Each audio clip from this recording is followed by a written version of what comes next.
Un face-à-face devant le théâtre La Criée. D'un côté ici, 3 collectifs pro-palestiniens venus dénoncer la présence de Johann Sfar, dessinateur de bande dessinée. Pointé du doigt pour avoir signé il y a quelques mois une lettre ouverte contre la reconnaissance d'un État palestinien incluant le Hamas. Le collectif Culture en lutte 13 lui reproche également de s'imposer comme relais médiatique, relativisant les crimes de l'État d'Israël.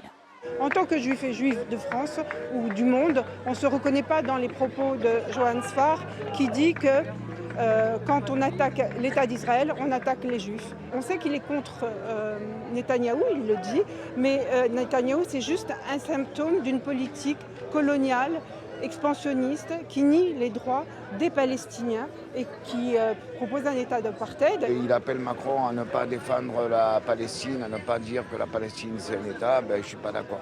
En face, en bleu, des soutiens de Johann Sfar, choqués par cet appel à manifester, qui vise aussi son nouveau livre Terre de sang présenté au festival Au les Beaux Jours.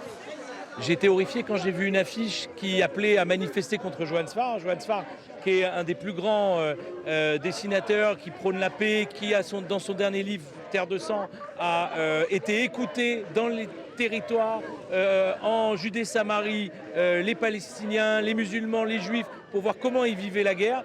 Johann Sfar, il est français, oui, il est juif, mais il est dessinateur, il est plein de choses. Pourquoi on l'essentialise et pourquoi on le discrimine? Soutenu par le maire de Marseille, Benoît Payan, et par l'organisation du festival, Johann Sfar s'est produit hier soir dans un concert dessiné, accompagné de musiciens manouches.